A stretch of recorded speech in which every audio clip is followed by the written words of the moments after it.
IPL బెట్టింగును మించిపోయింది APL betting. Andhra political league winner ఎవరు అంటూ జూన్ 4 దాకా ఆగలేము అంటున్నారు బెట్టింగ్ రాయుళ్లు. ఇక రెండు వర్గాల పందెం రాయుళ్లు విజయం మాదంటే మాది అంటూ కాయరాజా కాయంటున్నారు. చిత్తూరు జిల్లాలో అందరి చూపు కుప్పం నియోజకవర్గంపైనే. ఎందుకంటే కుప్పంలో 2014లో 85.47 పోలింగు నమోదు కాగా 2019లో 85% మించలేదు. కానీ ఈసారి 89.88% నమోదవటం, కుప్పం టీడీపీ అధినేత చంద్రబాబు కంచుకోట అవ్వటం, ప్రజలు గెలుపు ఎవరిదో కాయరాజా కాయంటున్నారు. కుప్పంలో టీడీపీ అధినేత చంద్రబాబు పోటీలో ఉండటం, అధికార వైసీపీ కుప్పాన్ని టార్గెట్ చేసుకుంది.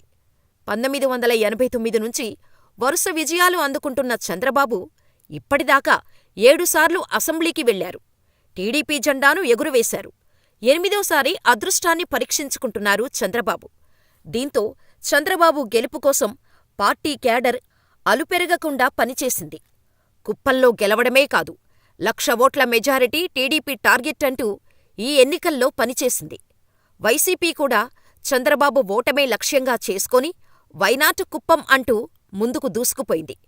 2019 జగన్ సీఎం పదవి చేపట్టినప్పటి నుంచి కుప్పం నియోజకవర్గంలో అనేక సంక్షేమ పథకాలు అమలుపరిచారు జగన్.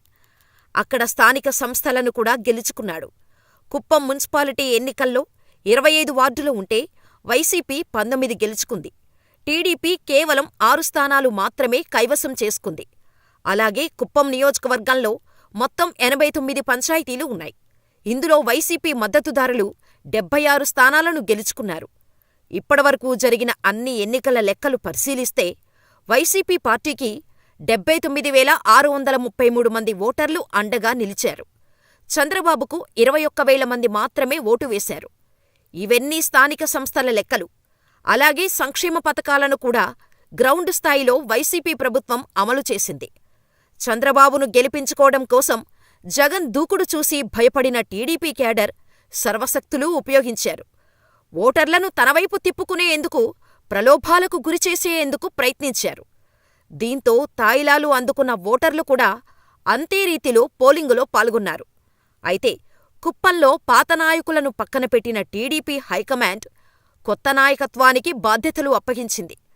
దీంతో కొత్త, పాత నాయకుల మధ్య గ్యాప్ పెరగటంతో 1,00,000 ఓట్ల లక్ష్యం నెరవేరుతుందా అన్నది $1 మిలియన్ ప్రశ్నగా మారింది. ఇక చంద్రబాబు ఓటమి లక్ష్యంగా పెట్టుకున్న వైసీపీ గత 2 ఏళ్లుగా అదే ప్రయత్నంలో ఉంది. దీంతో చంద్రబాబుకు చెక్ చెప్పేందుకు వైసీపీ ప్రభుత్వం వన్యకుల క్షత్రియ సామాజిక వర్గానికి చెందిన భరత్ను వైసీపీ అభ్యర్థిగా పోటీలో పెట్టింది. భరత్ను గెలిపిస్తే క్యాబినెట్లో తీసుకుంటానని కూడా సీఎం ప్రకటించటం వైసీపీకి అనుకూల అంశంగా మారింది. ఇక మంత్రి పెద్దిరెడ్డి సొంత నియోజకవర్గం పుంగనూరు కంటే కుప్పంపైనే ఎక్కువ ఫోకస్ చేస్తూ రాజకీయాలు చేశారు. కుప్పం రాజకీయం ఈ ఎన్నికల్లో నువ్వా నేనా అన్నట్టుగా పరిస్థితిని తీసుకొచ్చింది.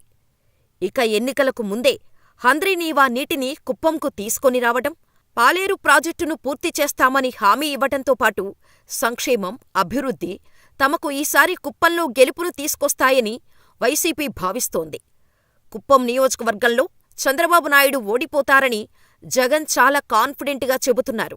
కానీ మొన్న చంద్రబాబు నాయుడు అరెస్టుతో ఆయనపై ఆంధ్రప్రదేశ్ రాష్ట్ర వ్యాప్తంగా సానుభూతి పెరిగిందట.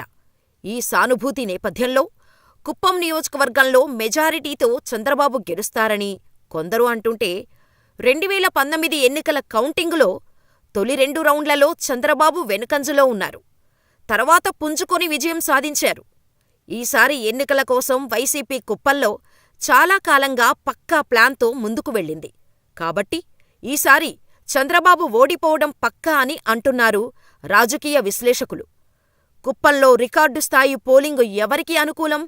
అత్యధిక ఓటింగ్ శాతం నమోదు ఏ పార్టీకి కలిసి వచ్చే అంశం? బెట్టింగ్లో కీరోలుగా మారింది. 1,00,000 ఓట్ల మెజారిటీ టార్గెట్గా టీడీపీ ఫైట్ చేస్తే చంద్రబాబు ఓటమే లక్ష్యంగా వైసీపీ పనిచేసింది.